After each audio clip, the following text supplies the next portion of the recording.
Day 46, already a win on the New Zealand dollar, Canadian dollar. Only took a day, less than a day in fact, 3:42 p.m. today.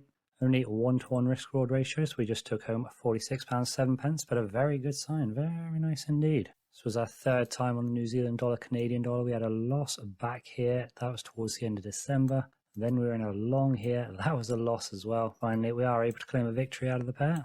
Good stuff.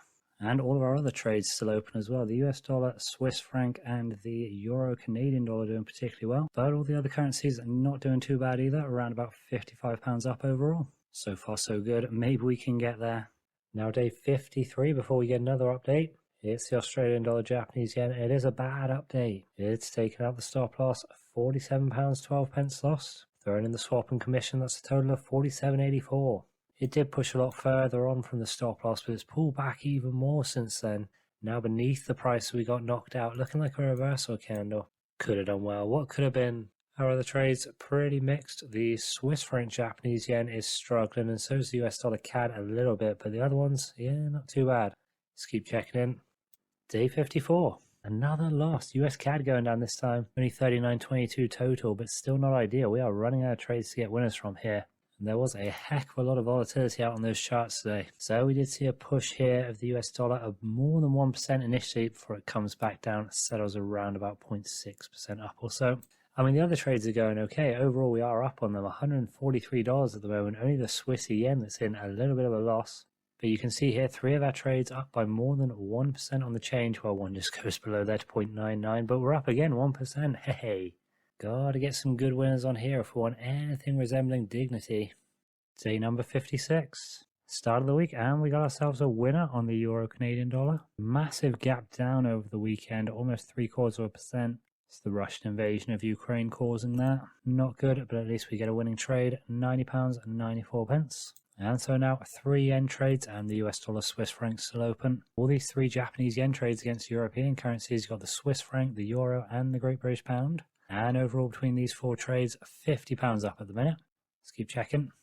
Day number 60, we're moving on here. Finally some closed trades again. 1 to the bad, 2 to the good. Let's start with the bad. There's the Swiss franc Japanese yen.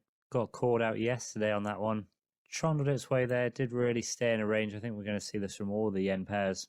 And has come back red today on the candle, so maybe we'll be a little bit unlucky there. But yet to be seen. 47.86 loss from that trade. Meanwhile, Euro Japanese yen, that's taken a big hit today, and we've banked 88.18 from it. 2 winning trades on the Euro Japanese yen. That buy trade previously, and now a good old sell trade. Makes up for those 2 pretty quick losers that we had over here. 2 for 2, good win. And very similar on the Great British Pound Japanese yen as well. You can see with the euro and the pound, they much more trended down where the Swiss franc's been ranging. And it does mean we actually did have 2 successful trades from the Great British Pound Japanese yen. Those yen trades coming in nice for us, taking £96.12 for that trade. So on balance from those 3, totaling at 133.51 gains. Clawing it back. But we're not going to get there though. Even if our 1 remaining trade does get to our take profit, could still take a long old while to get this US dollar Swiss franc to trigger one way or t'other. Day number 67, we are checking in here on the US dollar Swiss franc, and we did get a winner. Good to see. In fact, it was yesterday, day 66. Let's have a look on the 30-minute chart. We can see right at the end of the day, we did get to the take profit. So 97.34 from the trade. And even though the trade was opened on the 3rd of January and took all the way until 15th of March to trigger, only incurred 140 in swaps. Certainly could have been a lot worse, and only 33 pence from the commission, leaving us with £95.61. And that brings our final balance to £9,794.17. So not the best strategy, at least we did get to finish on a high note though. And you can see from the day that it was here why that channel was so long. But better late than never, that's for sure. So that is it for stochastic support and resistance. As I said, didn't work very well for us, at least judging by the results. Let's take a look at our trading journal so we can take a deeper inspection for some of these trades. Our last journal, as it will stand for all eternity, and we know it started pretty badly. You can see the amount of red in here, only a couple greens, and these greens at 99.78, 97.34, they were matching up similarly to the losses we were getting as well. We couldn't get those 2-to-1 wins. Then we hit a lot of small wins here on these Japanese yen currency pairs, 50, 50 and 50 again. Very similar New Zealand dollar, US dollar, New Zealand dollar, CAD. This is why they were smaller, because we split all that risk. Finally, we were able to get Great British Pound, Japanese yen, a near 2-to-1 win ratio there, 169.65, and another couple big wins here, £140, 67 pence, 92.77. This is against a backdrop of some smaller losses, so even though there's plenty of red to be seen, those greens are worth quite a bit more. Fortunately, our last 3 trades, those all went green. So in the end, it actually wasn't too far off our starting balance. So I thought at first we'd start at £10,000, but not quite. It was £9,875.98. So we only lost £81, 81 pence across 66 days. And obviously that isn't a victory, but it was certainly looking a lot worse when the strategy started. We were saved by some of these trades at the end, particularly these yen trades. Yes, we had a couple of losses, but we had a few big wins in there as well. So that was 24 trades in 66 days. Of course, we didn't take any trades after the 45th day. So it does come in just over a trade every other day. Plenty of them to be taking. And it worked out quite well splitting our risk across all these. If we just got in with, say, the Aussie dollar and the Swiss franc, could have been trouble. And maybe we were a bit lucky that all these yen trades didn't go the same way towards the stop loss, but maybe we're a bit unlucky that they didn't go to the take profit. That's how it can go. So we do end up a little bit under for the strategy as a whole, but it certainly could have been a lot worse. Okay, so that's it for the journal. Take it all in one last time. There you go. But for now, one last thing, and let's get our final thoughts on the strategy as a whole.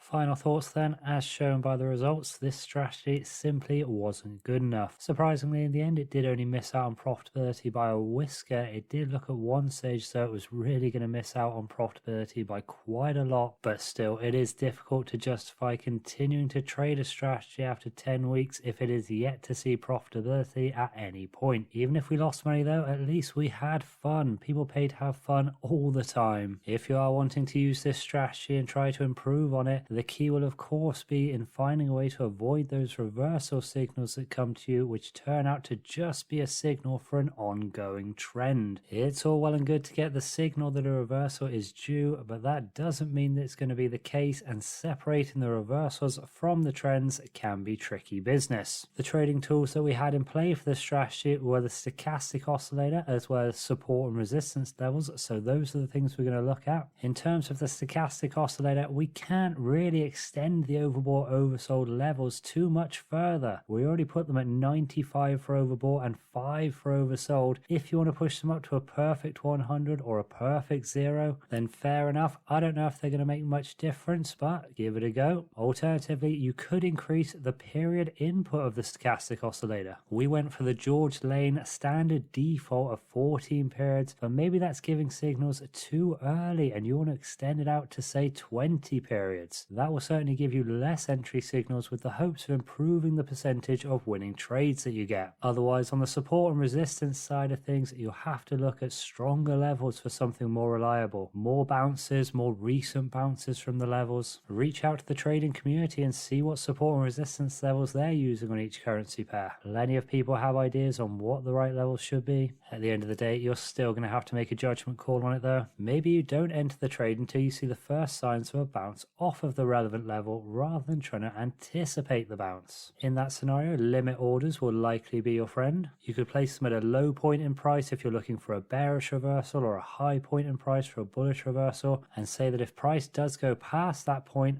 that is when you get into the trade. Away from technical signals, you could instead base your decision on macro factors such as the interest rates of each currency or other geopolitical factors. Plenty of times, because of those overarching fundamental or economic factors of a currency, a reversal is simply not going to happen. People are going to keep buying or selling that particular currency on and on. Those are just a few suggestions. There are of course going to be many ways to try and improve the strategy, but from this point forward, that is on to you, because that is all from us on the stochastic support and resistance strategy. But in the video description, there is more information on the indicators and concepts used, so feel free to take a look at those if that is your desire. No genie's wish required for access, just take a look. And remember that all trades are taken in a demo account so as to live forward test these strategies properly and not get caught losing money on unknown strategies that purely come at the general recommendation of the internet. They always work better in backtesting, you know. Thank you for watching. This is Project Trade. I am the final candle of the day, and we'll be back.